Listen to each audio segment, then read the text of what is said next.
दोस्तों नमस्कार। आज देश की प्रमुख जांच एजेंसियां केंद्रीय जांच ब्यूरो यानी सीबीआई और वित्तीय जांच एजेंसी यानी एफबीआई सहित सुरक्षा इकाइयों पर यह सामान्य आरोप लगाया जा रहा है कि ये सिर्फ दिखाने के लिए स्वतंत्र हैं, जबकि इन पर पूरा नियंत्रण सरकार का है। इसलिए यह सामान्य आरोप लगाया जाता है कि सरकारी वित्तीय घपलों की जांच निष्पक्षता के दायरे से बाहर ही रहती है। अब आज का मुख्य सवाल यह है कि इन प्रतिष्ठानों के नाम को स्वतंत्रता के साथ जोड़ा गया है। इन्हें स्वतंत्रता व न्यायपूर्ण काम क्यों नहीं करने दिया जाता? पिछले दिनों दिल्ली के पूर्व मुख्यमंत्री अरविंद केजरीवाल की शराब कांड में जमानत पर सर्वोच्च न्यायालय ने जो सरकारी जांच एजेंसियों को लेकर सख्त टिप्पणी की, उन पर सरकार ने चाहे गौर भले नहीं किया हो, किंतु देश का हर जागरूक नागरिक और बुद्धिजीवी काफ़ी गंभीरता से इसे ले रही है, उस पर मनन भी कर रही है और सर्वोच्च न्यायालय की टिप्पणियों को आज भी सच्चाई से जोड़ा है। आज की एक बड़ी सच्चाई यह है कि आज देश को प्रजातंत्र के 3 अंगों में से सिर्फ और सिर्फ न्यायपालिका और चौथे स्तंभ पर ही भरोसा रहा है। शेष विधायिका और न्याय कार्यपालिका के साथ कोई भरोसा नहीं रह गया है। अब पूरे देश को न्यायपालिका और चौथे स्तंभ पर भरोसा होने के नाते लोगों की निगाहें इधर हो गई हैं। न्यायपालिका भी इस भरोसे को कायम रखने में जुटी है, तो तथाकथित जांच एजेंसियों को सरकारी नियंत्रण से बाहर क्यों नहीं लाया जा रहा है? यहाँ यह भी कटु सत्य है कि सरकार के अधिकांश दुष्कर्मों के मामलों की जांच उत्तरदायित्व भी इन्हीं जांच एजेंसियों को सौंपा जाता है, जिन पर केंद्र और राज्य में विराजित उन राजनेताओं का नियंत्रण रहा है जो स्वयं इन दुष्कर्मों के सहभागी होते हैं। अब ऐसी स्थिति में तथाकथित इन स्वतंत्र जांच एजेंसियों में सही, न्यायपूर्ण और संवैधानिक जांच की उम्मीद कैसे की जा सकती है?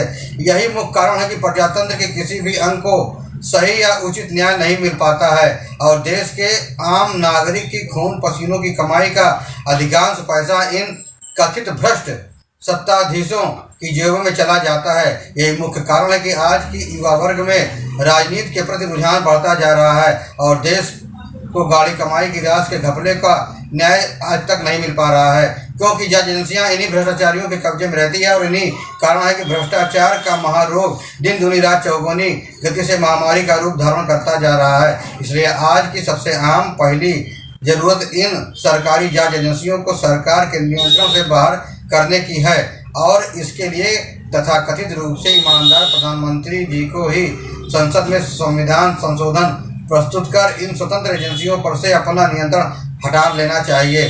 खासकर केंद्रीय गृह मंत्री से तो ऐसी अपेक्षा की जा सकती है, क्योंकि आज इन एजेंसियों की स्वायत्तता को लेकर हर तरफ से कई सवाल खड़े किए जा रहे हैं।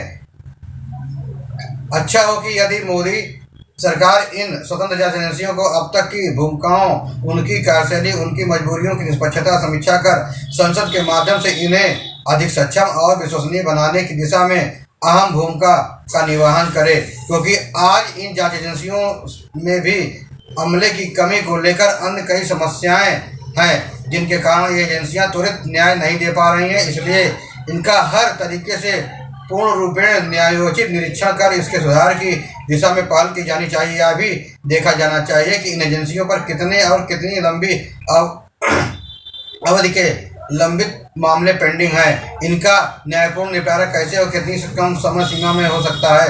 यदि केंद्र सरकार और प्रधानमंत्री व्यक्तिगत दिलचस्पी लें तो इस देश के कार्य को संपन्न करें तो उनकी लोकप्रियता और वृद्धि होगी। बहरहाल एक बात तो यह भी गौर करने वाली है कि अगर ये एजेंसियाँ सही तरीके से काम भी करने लगे तो भी विपक्षी दल इन पर आरोप लगाते रहेंगे। यह भी कटु सत्य है।